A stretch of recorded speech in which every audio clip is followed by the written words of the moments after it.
आवाज़ विशेष कार्यक्रम में आपका स्वागत है। और आज विशेष के ज़रिए आपसे भेंट करा रहा हूं अंबेडकर इंटरनेशनल मिशन के प्रेसिडेंट राजू कामले साहब से।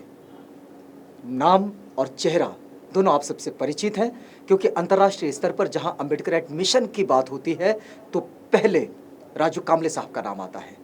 क्योंकि अंतर्राष्ट्रीय स्तर पर जब अंबेडकरवादी आंदोलन को खड़ा करने की और जो एट्रोसिटीज़ के स्तर पर जो आंदोलन चलता है, उन एट्रोसिटीज़ को अगर यूनो और यूनिसेफ तक पहुंचाने की बात आई तो ये बात राजू कामले के द्वारा बड़ी शिद्दत से पहुंची है। और इस समय राजू कामले साहब हमारे स्टूडियो में हैं, आप सबसे भेंट करवाते हैं। कामले साहब, जय भीम। जय भीम। कार्यक्रम में आपका बहुत स्वागत है। बताइए कि अंबेडकर इंटरनेशनल मिशन इस वक्त क्या सोच रहा है?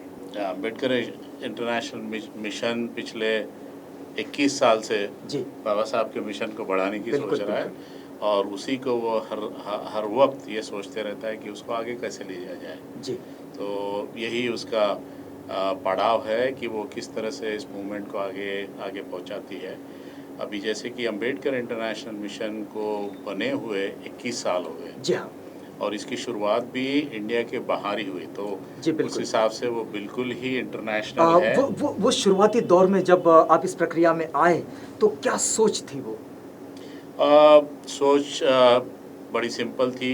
जब हम इंडिया के बाहर जाने का मौका लगा, जी और जो कि उस तरह की तलाश हर कोई करता रहता जी है, हाँ बिल्कुल तो बिल्कुल। हमको भी प्रोफेशनल तरीके से ऐसा मौका मिला। जी तो वहाँ जाने के पहले भी मैं कार्यरत था। जैसे कि मैं दिल्ली में सर्विस करता था, जी जी केमिकल इंजीनियर के तौर पे 12 साल मैंने वहाँ गुजारे हैं। जी हाँ तो जैसे ही मैंने सर्विस करनी शुरू कर दी थी एक पब्लिक जी। सेक्टर कंपनी में, तो मैंने उसके ट्रेनिंग पीरियड से ही संगठन अच्छा, बनाना शुरू कर दिया था, उस प्रक्रिया में शामिल हो गए थे। अच्छा तो वहाँ पर मान लो एक SC जैसे कि पब्लिक सेक्टर्स या गवर्नमेंट सर्विसेज में SC/ST एसोसिएशंस होती है, तो हमारे यहाँ भी एक थी जी EIL, जिस कंपनी में मैं काम करता था। जी जी जी तो दूसरे तीसरे महीने में मैं उनके जो सेक्रेटरी है उनसे मिलने गया। बोला क्या क्या गतिविधियाँ या ऐसी, तो क्या होना चाहिए, मीटिंग नहीं हो रही है, मैं जी जी जी। मीटिंग का लेकिन आपको शुरुआती दौर में मतलब ये संगठन एक अंतर्राष्ट्रीय स्तर पर ये कोई संगठन होना चाहिए, ऐसा क्यों लगा आपको? उसका ऐसा था, जब हम अंतर्राष्ट्रीय स्तर पर नौकरी करना शुरू किए, जैसे इंडिया के बाहर नौकरी करना शुरू किया, अच्छा तो तब अच्छा। ऐसा लगा कि हमने भी, जैसे कि पहले भी हमारे जहन में था कि हमने बाबा साहब के मिशन के लिए कुछ न कुछ काम करना चाहिए, जी कहीं पर भी हो, जी हाँ, जी हाँ। इंडिया में हो या कहीं पर भी वो हो, हमारा योगदान होना चाहिए। बिल्कुल कहीं से भी होना चाहिए। बिल्कुल बिल्कुल। तो जब हम मलेशिया में थे, कोलालमपुर में, तब हमने सोचा कि नहीं, अभी मिशन का काम यहाँ से शुरू किया जाए। तो एक बाबा साहब की जयंती का कार्यक्रम हम कर रहे थे। उसके बाद में हमने 94 में 1994 क्या वो बिल्कुल पहला क्षण था, बिल्कुल शुरुआती दौर था वो? बिल्कुल शुरुआती दौर था। उसको अमेरिका के परिवेश ने मतलब कैसे एक्सेप्ट किया?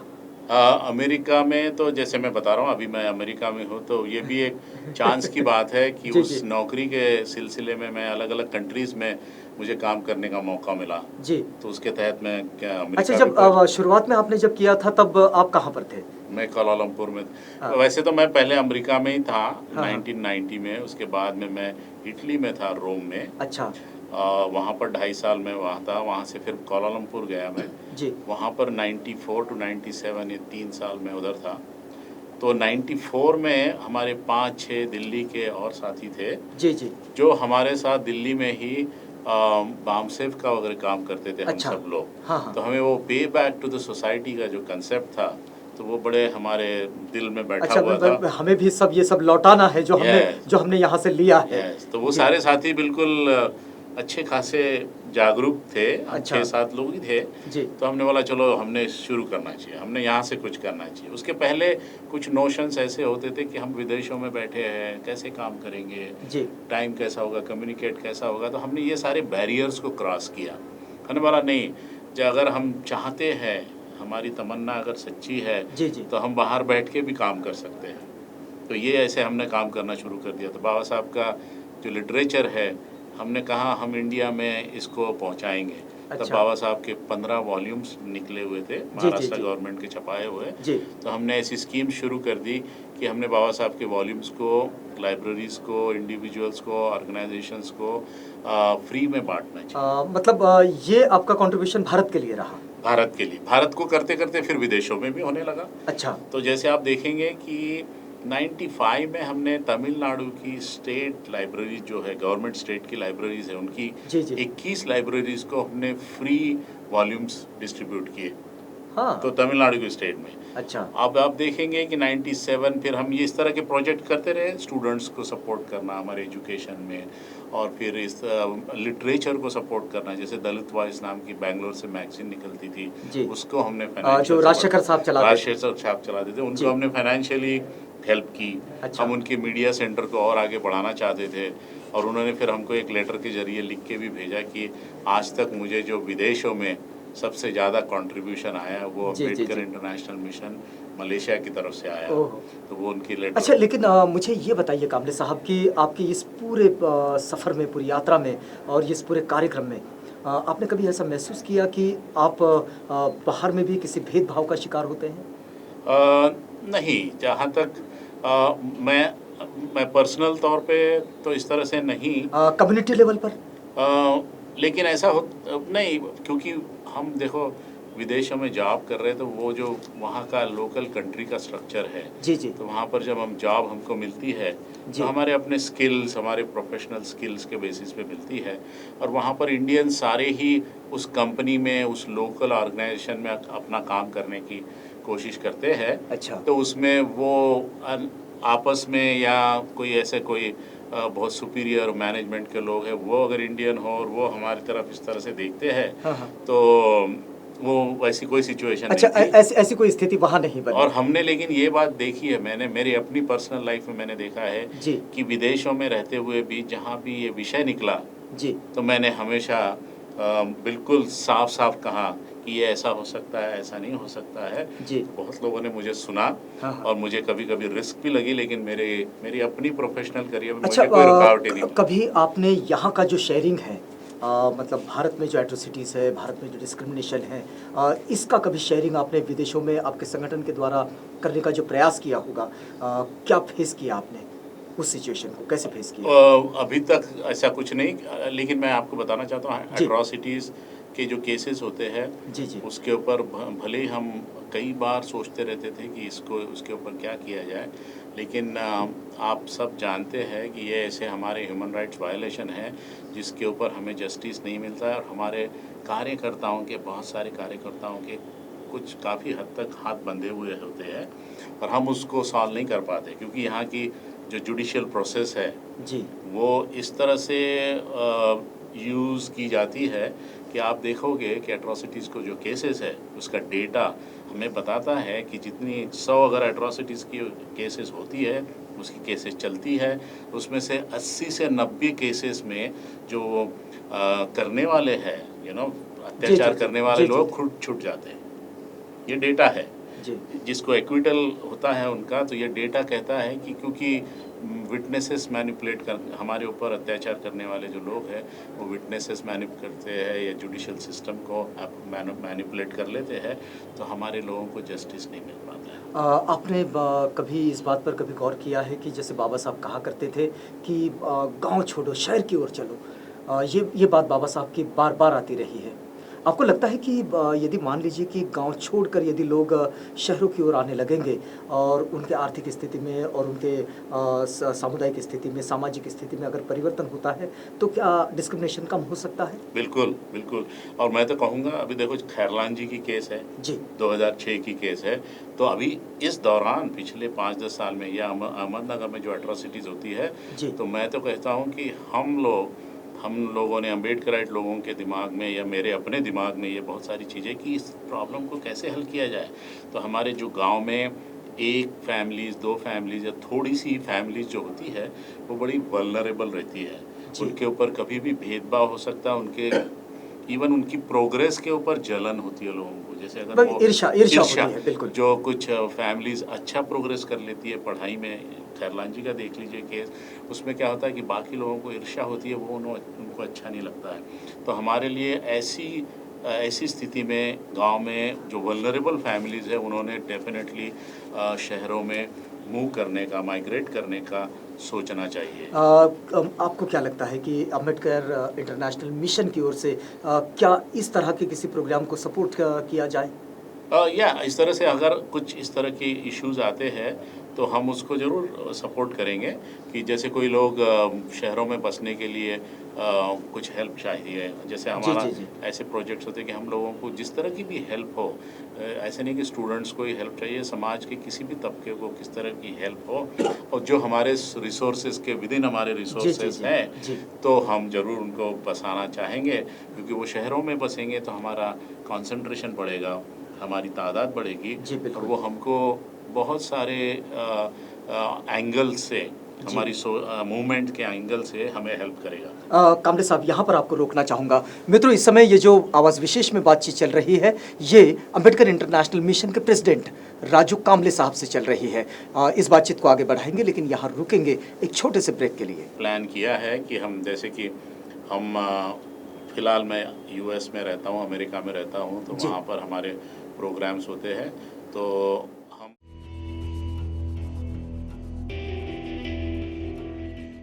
आवाज़ विशेष कार्यक्रम में पुनः एक बार आपका स्वागत है। और इस समय आवाज़ विशेष के जरिए आपसे भेंट करा रहा हूँ अम्बेडकर इंटरनेशनल मिशन के प्रेसिडेंट राजू कामले साहब से। बहुत सारे ऐसे सेक्टर है जिस सेक्टर पर कामले साहब का काम है, फिर वो चाहे छात्रों को मदद करने की बात रहे, फिर वो चाहे ऐसा सेक्टर रहे कि जहाँ एट्रोसिटीज़ हो रहे हैं, जहाँ डिस्क्रिमिनेशन है, उसे इंटरनेशनल सपोर्ट करने की बात रहे, या फिर ऐसे अभावग्रस्त परिवार जिन परिवारों में वास्तव में किसी मदद की आवश्यकता है, तो अम्बेडकर इंटरनेशनल मिशन उन्हें हर तरह का सपोर्ट देता है, फिर वो चाहे बौद्धिक लेवल का हो, फिर वो चाहे सामाजिक लेवल का हो, फिर वो चाहे आर्थिक लेवल का हो।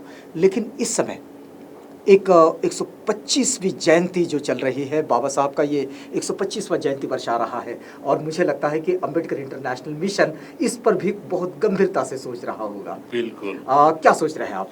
बिल्कुल अभी हमने प्लान किया है कि हम जैसे कि हम फ़िलहाल मैं यूएस में रहता हूँ, अमेरिका में रहता हूँ, तो जी वहाँ पर हमारे प्रोग्राम्स होते हैं, तो हम कोलंबिया यूनिवर्सिटी जहाँ की बाबा साहब पढ़े हैं, जी हाँ, जी हाँ। तो वहाँ पर हम हर साल डॉक्टर अम्बेडकर लेक्चर के तहत एक प्रोग्राम करते हैं बाबा अच्छा, वो साहब जो की। सीरीज में होता है। हाँ, जी जो जयंती होती है बाबा साहब की जयंती, जी जी उसी के दौरान हम एक ऐसा लेक्चर रखते हैं जिसके ऊपर बाबा साहब की जीवनी के ऊपर हाईलाइट किया जाए। जी जी तो 125वां जो साल है जयंती का, वो हमारे लिए डेफिनेटली स्पेशल है, जी। और पूरे अम्बेडकराइट समाज के लिए स्पेशल है। तो हम इस बार 2 दिन की इंटरनेशनल कॉन्फ्रेंस कोलंबिया यूनिवर्सिटी कर रहे हैं, उनका प्लान किया हुआ है हमने, जी। और उसकी तैयारी चल रही है। क्या बात है, क्या बात है। बिल्कुल। इस बार क्या सब्जेक्ट आप सोच रहे हैं? क्योंकि इस समय स्थिति ये है कि हम देखते हैं पूरी दुनिया एक बाजार बन गई है, और इस बाजार में स्थिति ये बनती है कि जो बहुत अभावग्रस्त और जो गरीब आदमी होता है, वो बहुत और नीचे धकेला जाता है। जो सक्षम आदमी होता है वो ऊंचा उठता चलता है, और ऐसी स्थिति में जो गरीबी और अमीरी की जो खाई है बहुत बड़ी होती चलती है। आपको क्या लगता है कि बाबा साहब जब नेशनल डिविडेंड की बात करते थे, वही कोलंबिया यूनिवर्सिटी में जब उन्होंने अपना पहला थीसिस दिया, तो इस पर बड़ी चर्चा की है बाबा साहब ने। आपको लगता है कि क्या इस विषय को लेकर कोई बातचीत होनी चाहिए? बिल्कुल। ये आज का जो माहौल है वो तो डेफिनेटली ऐसा माहौल है कि हम चाहेंगे कि बाबा साहब के जो विचार हैं जी वो स्पष्ट रूप से सामने आए हैं, जी क्योंकि कुछ इस तरह से अभी देखेंगे बाबा साहब की बात हर कोई इंडिया में करने की कोशिश कर रहा है। अभी अपने आपने अपने अपने स्तर पर और अपने अपने तरीके से। अपने अपने तरीके से, जैसे पार्लियामेंट में आप जी जी जी। देखोगे कि 2 दिन की इंडिया के पार्लियामेंट में बहस हुई, और 2 दिन में अलग अलग पॉलिटिकल पार्टीज के रिप्रेजेंटेटिव्स ने बाबा साहब के ऊपर अपने टिप्पणी की, जी जी जी। भाष्य दिए। तो इस तरह की बातचीत हो रही है। तो हम भी ऐसे माहौल में जब ऐसा लगता है कि बाबा साहब की बात हर कोई कर रहा है, तो ये तो अच्छी बात है कि बाबा साहब को रिकग्निशन जो मिलनी चाहिए थी वो ठीक है, लेकिन उसमें हम ये चाहते हैं कि बाबा साहब के विचार स्पष्ट रूप बिल्कुल, से बिल्कुल, कैसे बिल्कुल, बाहर लाया बिल्कुल। जाए। मैं जिस काम के लिए और जिन मूल्यों के लिए बाबा साहब समर्पित है, वो बात आनी चाहिए। हाँ, बिल्कुल। तो उनके जो मूवमेंट के जो सारे पहलू हैं, जी। उसके हम इस 2 दिन के इसमें हम पैनल डिस्कशन के तौर पे जी। जैसे कि मान लो जैसे हमारा जो ह्यूमन राइट्स वायलेशन है, जो जी, जी। एट्रॉसिटीज़ है, जी, जी। उसके ऊपर डेफिनेटली एक पैनल हम लगाएंगे कि वो देखेंगे हम कि ये जो मैंने बताया आपको जी। किस तरह का जस्टिस डिनायल का जो डेटा हमारे सामने आता है, ये जी। रिपोर्टेड डेटा है कि बिल्कुल, बिल्कुल। 80 से 90% एट्रॉसिटी केसेस अक्विटल में रिजल्ट होती है।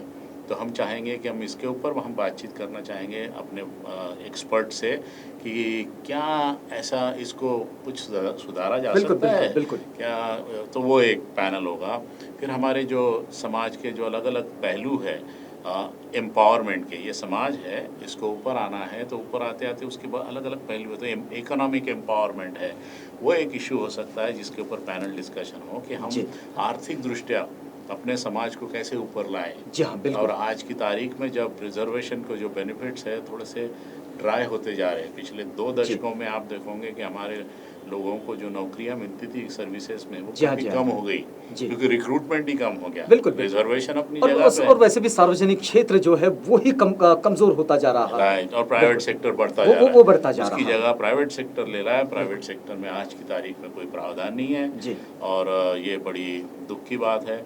होना चाहिए, लेकिन उसकी जो डिमांड है उतनी लेवल पे आई नहीं है। तो इकोनॉमिक डेवलपमेंट है और शिक्षा के तौर पे हमने कहाँ तक प्रोग्रेस किया है, हमारे आने जी। वाले समय में क्या चैलेंजेस हैं, और हमारे यूथ जो नई जनरेशन आएगी वो किस तरह से सर्विसेज को हासिल कर पाएगी, किस तरह से जॉब मार्केट में, जो कि शायद बहुत हद तक प्राइवेट सेक्टर वाला बिल्कुल। होगा, तो उसमें हमारे बच्चे कैसे कर पाएंगे। अच्छा, एक एक बात कामले साहब, आप इस तरह से कभी सोचने का प्रयास करते हैं कि कितने लोग नौकरियां कर पाएंगे और कितनी नौकरियां मिल पाएगी?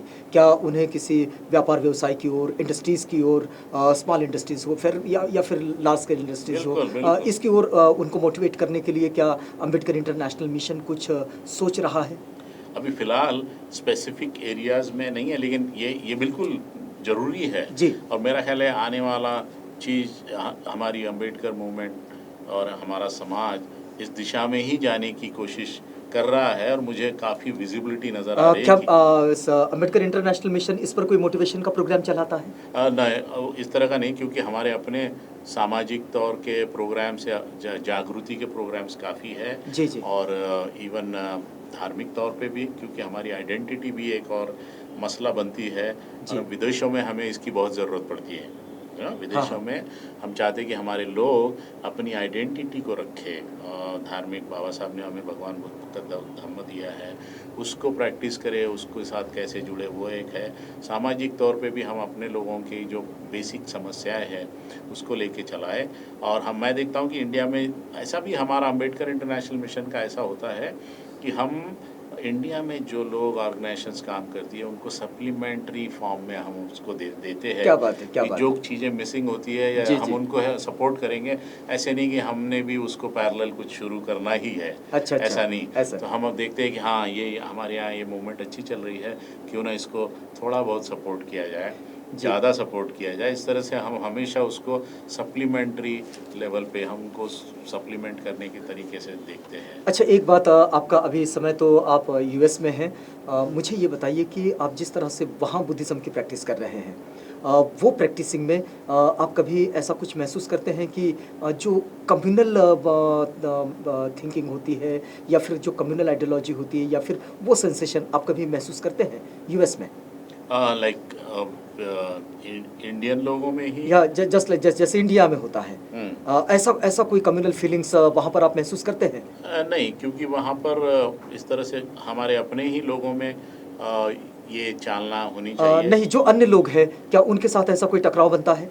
नहीं, बहुत ज़्यादा, तो काफ़ी हद तक ना वहाँ पर लोग अपना अपना काम ज़्यादातर पर करते रहते हैं। इवन इंडियन मतलब कम्युनिटी कोई भी कोई किसी के पर्सनल लाइफ में इंटरफियर नहीं करना चाहता। इतना ज़्यादा नहीं कर पाते हैं। जी। जैसे कि आप देखेंगे इंग्लैंड वगैरह की सिचुएशन अलग है। जी, जी। वहाँ पर कन्फ्रंटेशन दलित या अम्बेडकराइट समाज का बाकी के इंडियन लोगों के साथ में काफ़ी ज़्यादा रहा है। जी। और वहाँ पर डिस्क्रिमिनेशन भी एस्टैब्लिश हुआ है, तो वहाँ पर तो अभी कानून भी बनने जा रहा है।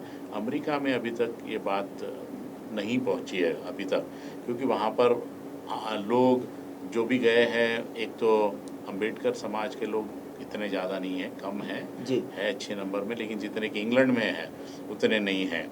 उसके कारण वो डिस्क्रिमिनेशन बहुत ज़्यादा बाहर आके ये नहीं कर रहा है। और अभी फ़िलहाल वहाँ पर कानून जो अमेरिका का कानून है वो अच्छी तरह से ऑपरेट करता है, तो लोग अपने अपने कैंपों में रहते हैं। क्या अच्छा, तो मतलब है, अपने अपने कैंप से बाहर नहीं आते तो और कोई किसी पर अतिक्रमण नहीं करना चाहता। ज़्यादा नहीं, अच्छा। थोड़ा बहुत सटल वे में है। जी जी जी है जरूर, क्योंकि हाँ। होता है। अगर आप कहोगे कि वो बड़ा जैसे इंडियन नहीं, समाज, क्योंकि आपने आइडेंटिफिकेशन की बात की और इसलिए, क्योंकि ये आइडेंटिफिकेशन से जुड़ा हुआ मुद्दा है ना।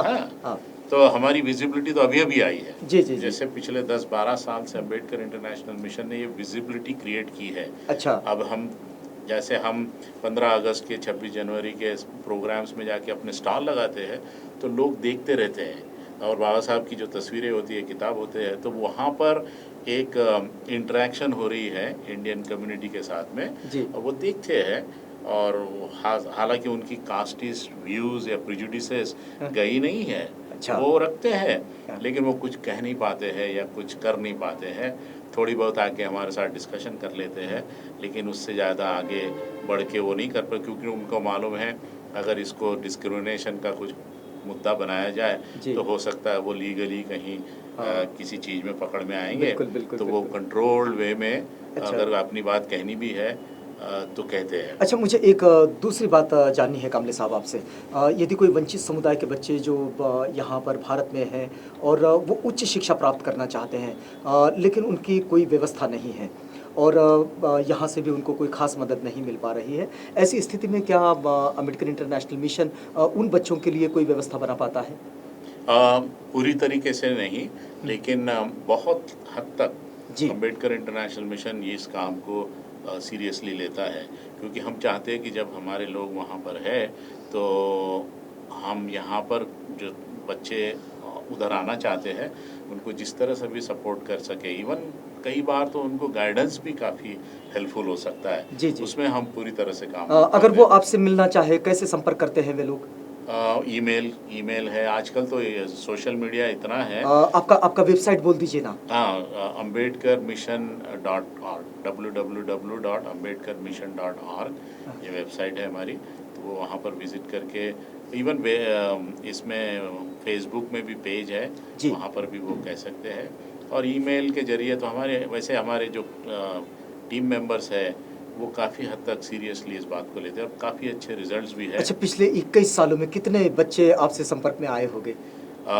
क्योंकि हमारा बहुत सारा जो संपर्क है हमारे यहाँ विज़िट में ज़्यादा होता है। अच्छा। अभी आप देखेंगे एक यहाँ प्रोग्राम चल रहा था हमारे बच्चों को विदेशों में जाने के लिए, तो 65 बच्चे ऐसे सिलेक्ट किए गए, और जिसमें अम्बेडकर इंटरनेशनल मिशन भी गाइडेंस के तौर पे, मेंटर के तौर पे काम कर रहा है। मैं खुद भी यहाँ नागपुर आने के बाद में उस सेंटर में एक दिन पूरा उनके साथ में बातचीत करता रहा, अलग अलग ग्रुप्स में। अच्छा। अलग अलग सब्जेक्ट के ग्रुप में उनको मैं गाइडेंस प्रोवाइड करते रहे। तो और कई कुछ बहुत ज़्यादा नहीं, लेकिन थोड़े लेवल पे हमने उनको फाइनेंशियल सपोर्ट भी इसके पहले भी की है, तो होती है, लेकिन वहाँ हमारे हाथ बंधे हो जाते हैं क्योंकि उसमें लिए बहुत परिवेश की भी बात आ जाती है। लेकिन हम गाइडेंस या और इस तरह के इसमें तो पीछे नहीं है, हमारी टीम बहुत अच्छी काम कामले साहब, हमारा ये जो बातचीत का दौर है ये अब अंतिम स्थिति में आ गया है। मैं आपसे एक अंतिम टिप्पणी लेना चाह रहा हूँ कि हमारे दर्शकों के लिए इस समय आप क्या कहेंगे, क्या शेयरिंग देना चाहेंगे आपके पूरे कार्य प्रणाली से और आपके पूरे मिशन की ओर से? एक्चुअली मैं तो यही कहना चाहूँगा पूरे अम्बेडकराइट समाज को कि उन्होंने इस मूवमेंट को आगे ले, बाबा साहब की जो मूवमेंट है उसको चलाना चाहिए, और ये इसकी बहुत ज़रूरत है, क्योंकि अभी हम एक अच्छा शिक्षित समाज तो बाहर आया है, लेकिन वो शिक्षित समाज के लोग अपना दायित्व समझे, और हमारे जो आज भी गांव में या बहुत और जगह है, और मैं तो कहता हूँ कि हमारी मूवमेंट में समस्याएं नया स्वरूप लेके उभर रही है। जैसे कि एक 20-25 साल पहले देखेंगे आप तो हमारे लोग थोड़ा बहुत पढ़ने से भी उन्हें नौकरियां मिल जाती थी, लेकिन पिछले 20 साल में वो नहीं नज़र आता हमको। तो हमारे चैलेंजेस अलग अलग फॉर्म में आते हैं, हमारे तो इस हिसाब से, लेकिन जो पढ़ा लिखा वर्ग भी आता है, क्योंकि बाबा साहब की जो शिक्षा अर्जित करने की जो उन्होंने एडवाइस था उनका, जी, जी। उसको लोगों ने काफ़ी हद तक बिल्कुल, बिल्कुल। पाला है। तो वो लोग अच्छे अपने आप को परफॉर्म कर पा रहे हैं, अपनी पोजीशन बना रहे हैं, लेकिन वो समाज में जाए और ज़्यादा से ज़्यादा काम करने की कोशिश किए, उसकी बहुत ज़रूरत है। क्या बात है, मैं क्या तो बात यही है। कहना चाहूँगा, चलिए जो कि हम भी बहुत अपनी तरफ बहुत से धन्यवाद आपका। मित्रों, कामले साहब की इस वक्तव्य से और इनकी बातचीत से जो बात निकल कर आई है, वो बात ये है कि हम लोग अपनी पढ़ाई को कभी ना रोकें, और पढ़ाई ये हमें हमारे जीवन की ऊंचाई तक लेकर चलेगी। तो हम यहाँ पर रुकते हैं। कामले साहब, आप हमारे साथ आए और हमसे बातचीत की, इस पूरी बातचीत के लिए आपका बहुत धन्यवाद। मित्रों, बने रहिएगा आवाज़ इंडिया के साथ, प्रोग्राम आगे भी जारी है।